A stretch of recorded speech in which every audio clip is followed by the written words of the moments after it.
الله من الشيطان الرجيم. بسم الله الرحمن الرحيم. سورة النساء مدنية. يا أيها الناس اتقوا ربكم الذي خلقكم من نفس واحدة وخلق منها زوجها وبث منهما رجالا كثيرا ونساء واتقوا الله الذي تساءلون به والأرحام إن الله كان عليكم رقيبا. وآتوا اليتامى أموالهم ولا تتبدلوا الخبيث بالطيب ولا تأكلوا أموالهم إلى أموالكم إنه كان حوبا كبيرا. وإن خفتم ألا تقسطوا في اليتامى فانكحوا ما طاب لكم من النساء مثنى وثلاث ورباع فإن خفتم ألا تعدلوا فواحدة أو ما ملكت أيمانكم ذلك أدنى ألا تعولوا. وآتوا النساء صدقاتهن نحلة فإن طبن لكم عن شيء منه نفسا فكلوه هنيئا مريئا. ولا تؤتوا السفهاء أموالكم التي جعل الله لكم قياما وارزقوهم فيها واكسوهم وقولوا لهم قولا معروفا. وابتلوا اليتامى حتى إذا بلغوا النكاح فإن آنستم منهم رشدا فادفعوا إليهم أموالهم ولا تأكلوها إسرافا وبدارا أن يكبروا. وما كان غنيا فليستعفف وما كان فقيرا فليأكل بالمعروف. فإذا دفعتم إليهم أموالهم فأشهدوا عليهم وكفى بالله حسيبا. للرجال نصيب مما ترك الوالدان والأقربون وللنساء نصيب مما ترك الوالدان والأقربون مما قل منه أو كثر نصيبا مفروضا. وإذا حضر القسمة أولو القربى واليتامى والمساكين فارزقوهم منه وقولوا لهم قولا معروفا. وليخشى الذين لو تركوا من خلفهم ذرية ضعافا خافوا عليهم فليتقوا الله وليقولوا قولا سديدا. إن الذين يأكلون أموال اليتامى ظلما إنما يأكلون في بطونهم نارا وسيصلون سعيرا. يوصيكم الله في أولادكم للذكر مثل حظ الأنثيين فإن كن نساء فوق اثنتين فلهن ثلثا ما ترك وإن كانت واحدة فلها النصف ولأبويه لكل واحد منهما السدس مما ترك إن كان له ولد فإن لم يكن له ولد وورثه أبواه فلأمه الثلث فإن كان له إخوة فلأمه السدس من بعد وصية يوصي بها أو دين. آباؤكم وأبناؤكم لا تدرون أيهم أقرب لكم نفعا فريضة من الله إن الله كان عليما حكيما. ولكم نصف ما ترك أزواجكم إن لم يكن لهن ولد إن كان لهن ولد فلكم الربع مما تركن من بعد وصية يوصين بها أو دين ولهن الربع مما تركتم إن لم يكن لكم ولد فإن كان لكم ولد فلهن الثمن مما تركتم من بعد وصية توصون بها أو دين. وإن كان رجل يورث كلالة أو امرأة وله أخ أو أخت فلكل واحد منهما السدس فإن كانوا أكثر من ذلك فهم شركاء في الثلث من بعد وصية يوصى بها أو دين غير مضار وصية من الله والله عليم حليم. تلك حدود الله ومن يطع الله ورسوله يدخله جنات وتجري من تحتها الأنهار خالدين فيها وذلك الفوز العظيم. ومن يعص الله ورسوله ويتعد حدوده يدخله نارا خالدا فيها وله عذاب مهين. واللاتي يأتين الفاحشة من نسائكم فاستشهدوا عليهن أربعة منكم فإن شهدوا فأمسكوهن في البيوت حتى يتوفاهن الموت أو يجعل الله لهن سبيلا. واللذان يأتيانها منكم فآذوهما فإن تابا وأصلحا فأعرضوا عنهما إن الله كان توابا رحيما. إنما التوبة على الله للذين يعملون السوء بجهالة ثم يتوبون من قريب فأولئك يتوب الله عليهم وكان الله عليما حكيما. وليست التوبة للذين يعملون السيئات حتى إذا حضر أحدهم الموت قال إني تبت الآن وللذين يموتون وهم كفار أولئك أعتدنا لهم عذابا أليما. يا أيها الذين آمنوا لا يحل لكم أن ترثوا النساء كرها ولا تعذروهن لتذهبوا ببعض ما آتيتموهن إلا أن يأتين بفاحشة مبينة وعاشروهن بالمعروف فإن كرهتموهن فعسى أن تكرهوا شيئا ويجعل الله فيه خيرا كثيرا. وإن أردتم استبدال زوج مكان زوج وآتيتم إحداهن قنطارا فلا تأخذوا منه شيئا أتأخذونه بهتانا وإثما مبينا. وكيف تأخذونه وقد أفضى بعضكم إلى بعض وأخذن منكم ميثاقا غليظا. ولا تنكحوا ما نكح آباؤكم من النساء إلا ما قد سلف إنه كان فاحشة ومقتا وساء سبيلا. حرمت عليكم أمهاتكم وبناتكم وخواتكم وعماتكم وخالاتكم وبنات الأخ وبنات الأخت وأمهاتكم اللاتي أرضعنكم وأخواتكم من الرضاعة وأمهات نسائكم وربائبكم اللاتي في حجوركم من نسائكم اللاتي دخلتم بهن فإن لم تكونوا دخلتم بهن فلا جناح عليكم. وحلائل أبنائكم الذين من أصلابكم وأن تجمعوا بين الأختين إلا ما قد سلف إن الله كان غفورا رحيما. والمحصنات من النساء إلا ما ملكت أيمانكم كتاب الله عليكم وأحل لكم ما وراء ذلكم أن تبتغوا بأموالكم محسنين غير مسافحين فما استمتعتم به منهن فآتوهن أجورهن فريضة ولا جناح عليكم فيما تراضيتم به من بعد الفريضة إن الله كان عليما حكيما. ومن لم يستطع منكم قولا أن ينكح المحصنات المؤمنات فمما ملكت أيمانكم من فتياتكم المؤمنات والله أعلم بإيمانكم بعضكم من بعض فانكحوهن بإذن أهلهن وآتوهن أجورهن بالمعروف محسنات غير مسافحات ولا متخذات أخدان. فإذا أحسن فإن أتين بفاحشة فعليهن نصف ما على المحسنات من العذاب ذلك لمن خشي العنة منكم وأن تصبروا خير لكم والله غفور رحيم. يريد الله ليبين لكم ويهديكم سنن الذين من قبلكم ويتوب عليكم والله عليم حكيم. والله يريد أن يتوب عليكم ويريد الذين يتبعون الشهوات أن تميلوا ميلا عظيما. يريد الله أن يخفف عنكم وخلق الإنسان ضعيفا. يا أيها الذين آمنوا لا تأكلوا أموالكم بينكم بالباطل إلا أن تكون تجارة عن تراض منكم ولا تقتلوا أنفسكم إن الله كان بكم رحيما. ومن يفعل ذلك عدوانا وظلما فسوف نصليه نارا وكان ذلك على الله يسيرا. إن تجتنبوا كبائر ما تنهون عنه نكفر عنكم سيئاتكم وندخلكم مدخلا كريما. ولا تتولوا ما فضل الله به بعضكم على بعض للرجال نصيب مما اكتسبوا وللنساء نصيب مما اكتسبن واسألوا الله من فضله إن الله كان بكل شيء عليما. ولكل وجعلنا موالي مما ترك الوالدان والأقربون والذين عقدت أيمانكم فآتوهم نصيبهم إن الله كان على كل شيء شهيدا. الرجال قوامون على النساء بما فضل الله بعضهم على بعض وبما أنفقوا من أموالهم فالصالحات قانتات حافظات للغيب بما حفظ الله. واللاتي تخافون نشوزهن فعظوهن واهجروهن في المضاجع واضربوهن فإن أطعنكم فلا تبغوا عليهن سبيلا إن الله كان عليا كبيرا. وإن خفتم شقاق بينهما فابعثوا حكما من أهله وحكما من أهلها إن يريدا إصلاحا يوفق الله بينهما إن الله كان عليما خبيرا. واعبدوا الله ولا تشركوا به شيئا وبالوالدين إحسانا وبذي القربى واليتامى والمساكين والجار ذي القربى والجار الجنب والصاحب بالجنب وابن السبيل وما ملكت أيمانكم إن الله لا يحب ما كان مختالا فخورا. الذين يبخلون ويأمرون الناس بالبخل ويكتمون ما آتاهم الله من فضله وأعتدنا للكافرين عذابا مهينا. والذين ينفقون أموالهم رئاء الناس ولا يؤمنون بالله ولا باليوم الآخر ومن يكن الشيطان له قرينا فساء قرينا. وماذا عليهم لو آمنوا بالله واليوم الآخر وأنفقوا مما رزقهم الله وكان الله بهم عليما. إن الله لا يظلم مثقال ذرة وإن تك حسنة يضاعفها ويؤت من لدنه أجرا عظيما. كيف إذا جئنا من كل أمة بشهيد وجئنا بك على هؤلاء شهيدا.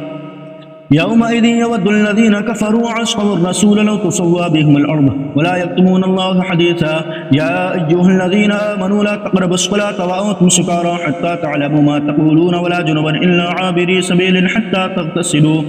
وإن كنتم مرضى أو على سفر أو جاء أحد منكم من الغائط أو لامستم النساء فلم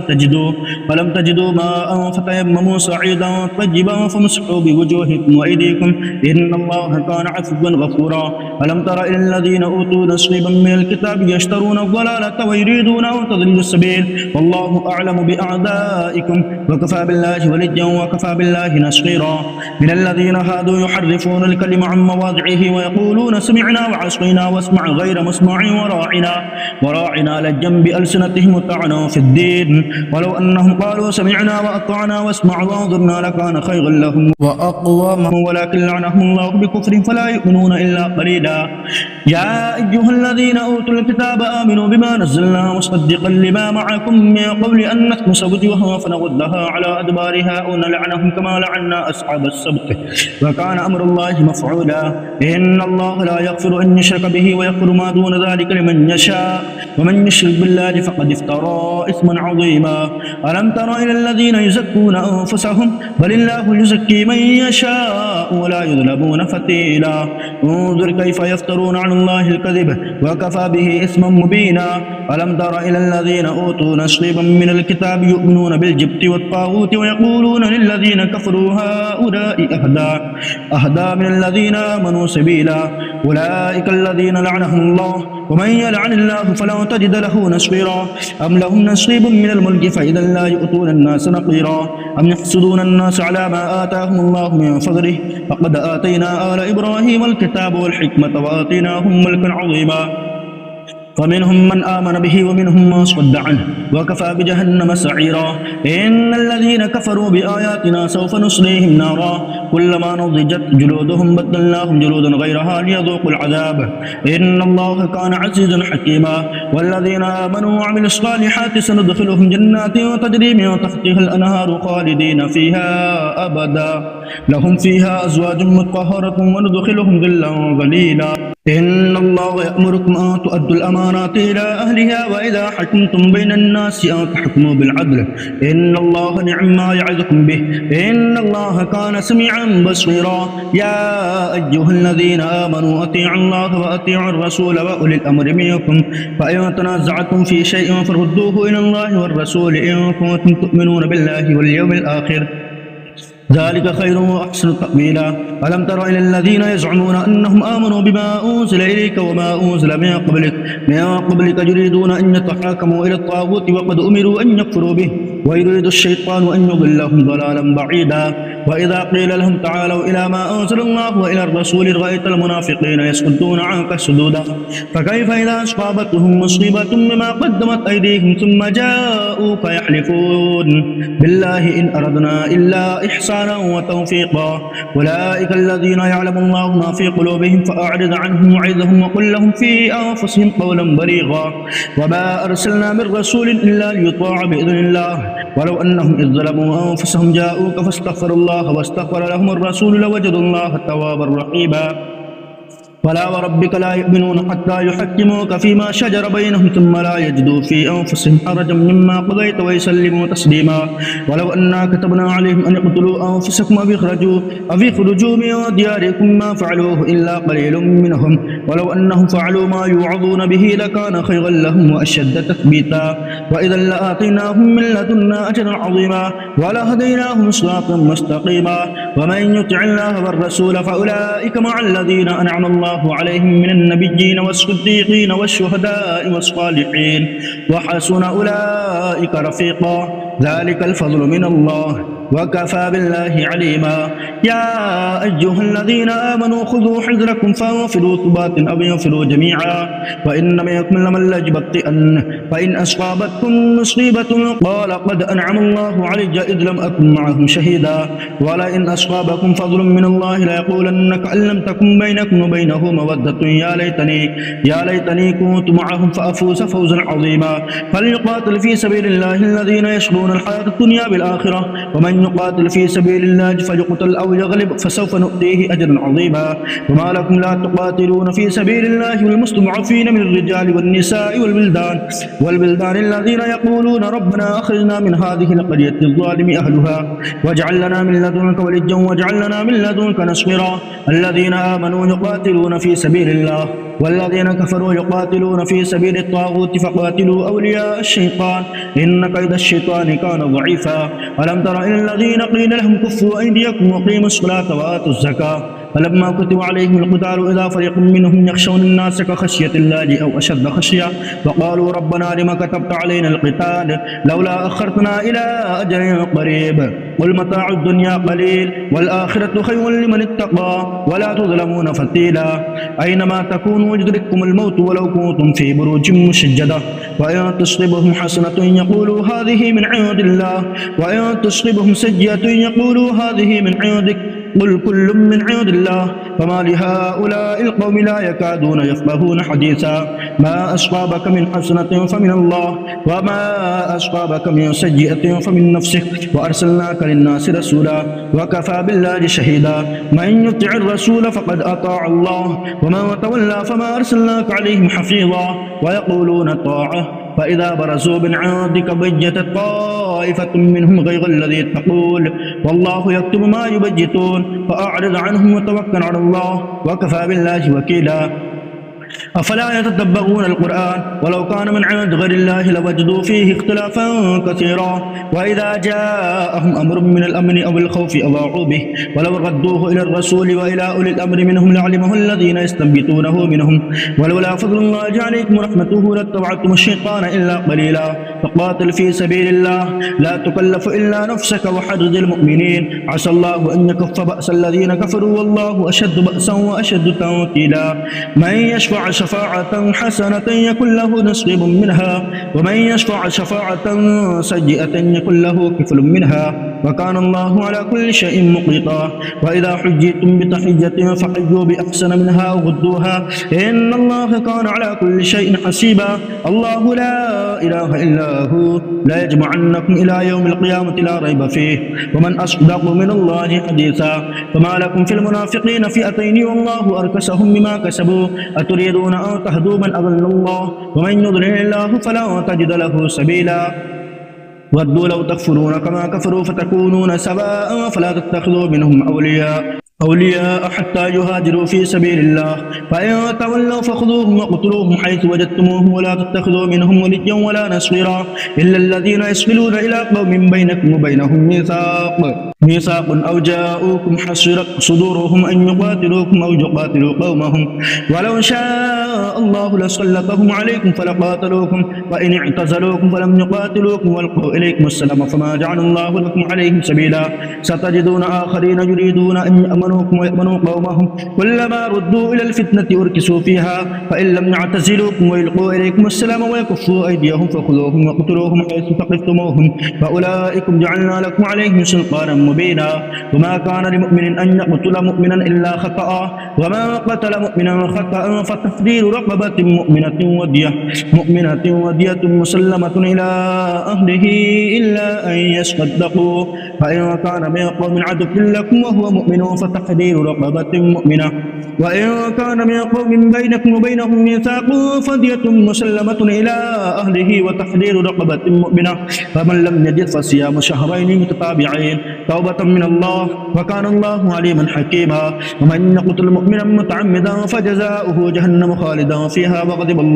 وغضب الله عليه ولعنه وأعد له عذابا عظيما يا أيها الذين آمنوا إذا ضربتم في سبيل الله فتبينوا ولا تقولوا لمن ألقى إليكم السلام ولست مؤمنا تبتغون عرض الحياة الدنيا فعند الله مغانم كثيرة كذلك كنتم من قبل فمن الله عليكم فتبينوا إن الله كان بما تعملون خبيرا لا يستوي القاعدون من المؤمنين غير أولي الضرر والمجاهدون في سبيل الله بأموالهم وأنفسهم فضل الله المجاهدين بأموالهم وأنفسهم على القاعدين درجة وكلا وعد الله الحسنى وفضل الله المجاهدين على القاعدين أجرا عظيما درجات منه ومغفرة ورحمة وكان الله غفورا رحيما إن الذين توفاهم الملائكة ظالمي أنفسهم قالوا فيما كنتم قالوا كنا مستضعفين في الأرض قالوا ألم تكن أرض الله واسعة فتهاجروا فيها فأولئك مأواهم جهنم وساءت مصيرا إلا المستضعفين من الرجال والنساء والولدان لا يستطيعون حيلة ولا يهتدون سبيلا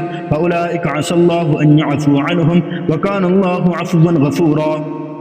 ومن يهاجر في سبيل الله يجد في الأرض مراغما كثيرا وسعة ومن يخرج من بيته مهاجرا إلى الله ورسوله ثم يدركه الموت فقد وقع أجره على الله وكان الله غفورا رحيما وإذا ضربتم في الأرض فليس عليكم جناح أن تقصروا من الصلاة إن خفتم أن يفتنكم الذين كفروا إن الكافرين كانوا لكم عدوا مبينا وإذا كنت فيهم فأقمت لهم الصلاة فلتقم طائفة منهم معك وليأخذوا أسلحتهم فإذا سجدوا فليكونوا من ورائكم ولتأت طائفة أخرى لم يصلوا فليصلوا معك وليأخذوا حذرهم وأسلحتهم ود الذين كفروا لو تغفلون عن أسلحتكم وأمتعتكم فيميلون عليكم ميلة واحدة ولا جناح عليكم إن كان بكم أذى من مطر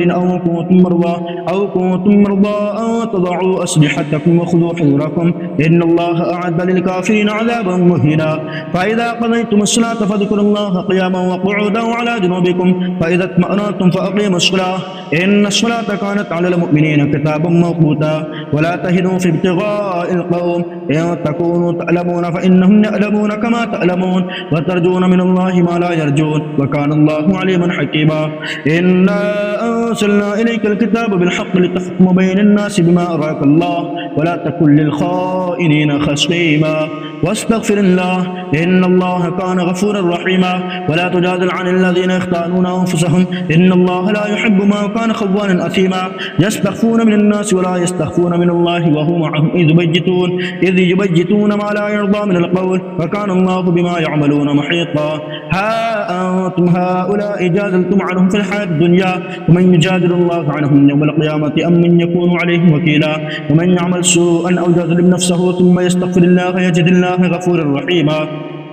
ومن يكسب إثما فإنما يكسبه على نفسه وكان الله عليما حكيما ومن يكسب خطيئة أو إثما ثم يرمي به بريئا فقد احتمل بهتانا وإثما مبينا ولولا فضل الله عليك ورحمته لهمت طائفة منهم أن يضلوك وما يضلون إلا أنفسهم وما يضرونك من شيء وأنزل الله عليك الكتاب والحكمة وعلمك ما لم تكن تعلم وكان فضل الله عليك عظيما لا خير في كثير من نجواهم إلا من أمر بصدقة أو معروف أو إصلاح بين الناس ومن يفعل ذلك ابتغاء مرضات الله فسوف نؤتيه أجرا عظيما ومن يشاقق الرسول من بعد ما تبين له الهدى ويتبع غير سبيل المؤمنين نوله ما تولى ونصره جهنم وساءت مصيرا إن الله لا يغفر أن يشرك به ويغفر ما دون ذلك لمن يشاء ومن يشرك بالله فقد ضل ضلالا بعيدا إن يدعون من دونه إلا إناثا وإن يدعون إلا شيطانا مريدا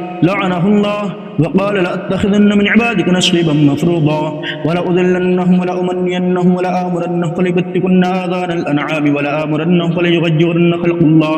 ومن يتخذ الشيطان وليا من دون الله فقد خسر خسرانا مبينا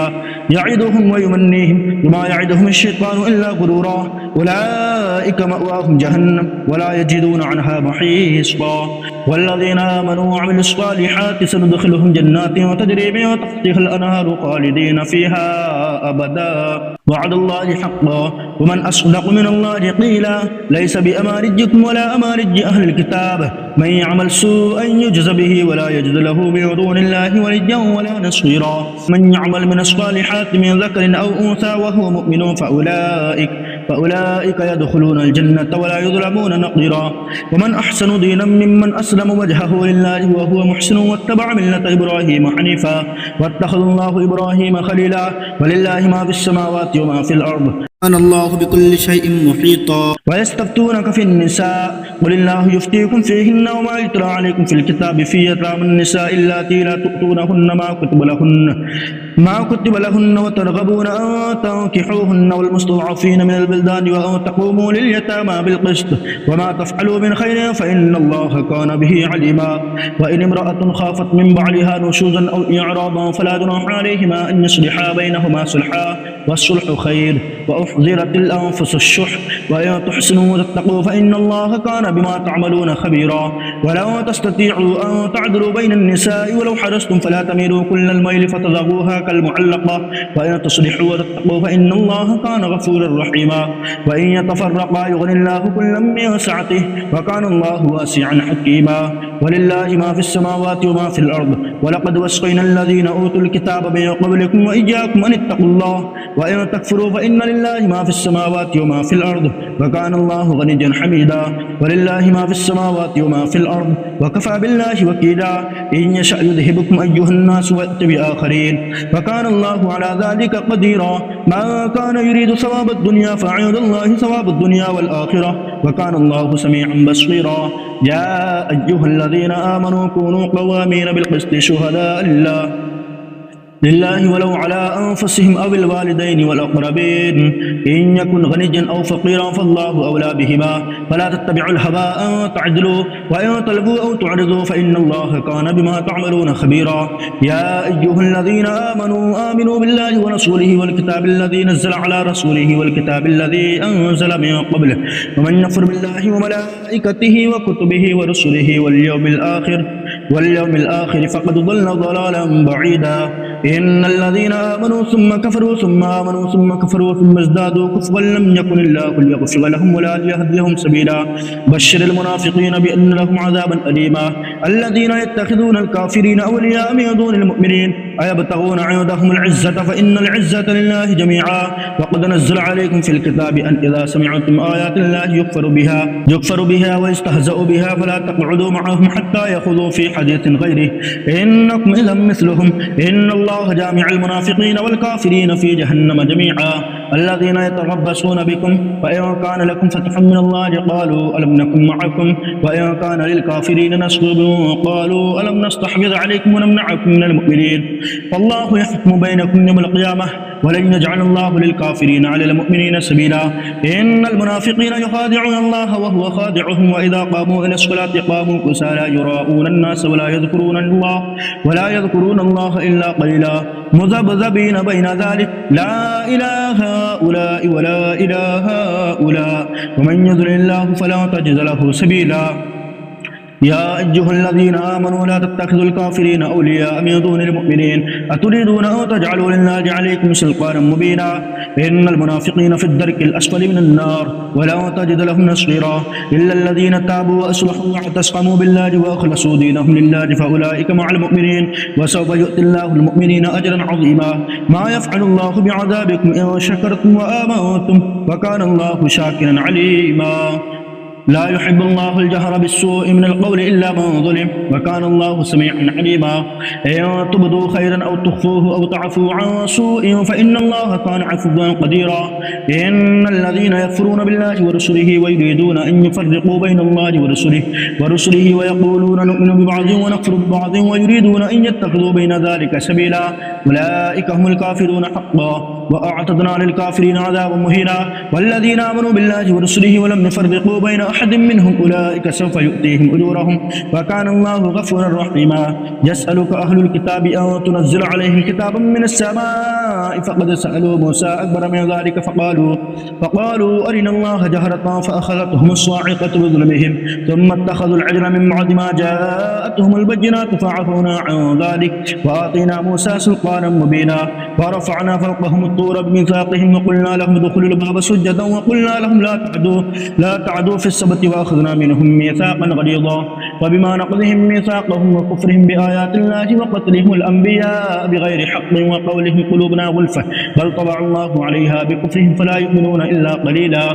وبكفرهم وقولهم على مريم بهتانا عظيما وقولهم إنا قتلنا المسيح عيسى بن مريم رسول الله وما قتلوه وما صلبوه ولكن شبه لهم وإن الذين اختلفوا فيه لفي شك منه ما لهم به من علم إلا اتباع الظن وما قتلوه يقينا بل رفعه الله إليه وكان الله عزيزا حكيما وإن من أهل الكتاب إلا ليؤمنن به قبل موته ويوم القيامة يكون عليهم شهيدا فبظلم من الذين هادوا حرمنا عليهم طيبات أحلت لهم وبصدهم عن سبيل الله كثيرا وأخذهم الربا وقد نهوا عنه وأكلهم أموال الناس بالباطل وأعتدنا للكافرين منهم عذابا أليما لكن الراسخون في العلم منهم والمؤمنون يؤمنون بما أنزل إليك وما أنزل من قبلك من قبلك والمقيمين الصلاة والمؤتون الزكاة والمؤمنون بالله واليوم الآخر أولئك سنؤتيهم أجرا عظيما إنا أوحينا إليك كما أوحينا إلى نوح والنبيين من بعده وأوحينا إلى إبراهيم وإسماعيل وإسحاق ويعقوب والأسباط وعيسى وأيوب ويونس وهارون سليمان وآتينا داود زبورا ورسلا قد قصصناهم عليك من قبل ورسلا لم نقصصهم عليك وكلم الله موسى تكليما رسلا مبشرين ومنذرين لئلا يكون للناس على الله حجة بعد الرسل وكان الله عزيزا حكيما لكن الله يشهد بما أنزل إليك أنزله بعلمه والملائكة يشهدون وكفى بالله شهيدا إن الذين كفروا وصدوا عن سبيل الله قد ضلوا ضلالا بعيدا إن الذين كفروا وظلموا لم يكن الله ليغفر لهم ولا ليهديهم طريقا إلا طريق جهنم خالدين فيها أبدا وكان ذلك عن الله يسيرا يا أيها الناس قد جاءكم الرسول بالحق من ربكم فآمنوا خيرا لكم وإن تكفروا فإن لله ما في السماوات والأرض وكان الله عليما حكيما يا أهل الكتاب لا تغلوا في دينكم ولا تقولوا على الله إلا الحق إنما المسيح عيسى بن مريم رسول الله وكلمته ألقاها إلى مريم وروح منه فآمنوا بالله ورسله ولا تقولوا ثلاثة انتهوا خيرا لكم إنما الله إله واحد سبحانه أن يكون له ولد له ما في السماوات وما في الأرض وكفى بالله وكيلا لن يستنكف المسيح أن يكون عبدا لله ولا الملائكة المقربون ومن يستنكف عن عبادته ويستكبر فسيحشرهم إليه جميعا فأما الذين آمنوا وعملوا الصالحات فيوفيهم أجورهم ويزيدهم من فضله وأما الذين استنكفوا واستكبروا فيعذبهم عذابا أليما ولا يجدون لهم من دون الله وليا ولا نصيرا يا أيها الناس قد جاءكم برهان من ربكم وأنزلنا إليكم نورا مبينا فأما الذين آمنوا بالله واعتصموا به فسيدخلهم في رحمة منه وفضل ويهديهم إليه صراطا مستقيما يستفتونك قل الله يفتيكم في الكلالة إن امرؤ هلك ليس له ولد وله أخت فلها نصف ما ترك وهو يرثها إن لم يكن لها ولد فإن كانت اثنتين فلهما الثلثان مما ترك وإن كانوا إخوة رجالا ونساء فللذكر مثل حظ الأنثيين يبين الله لكم ما تضلوا والله بكل شيء عليم صدق الله العظيم इसी तरीके की बेहतरीन तिलावत की रिकॉर्डिंग वीडियो देखने के लिए हमारे चैनल को सब्सक्राइब कीजिए। अस्सलामु अलैकुम व रहमतुल्लाह।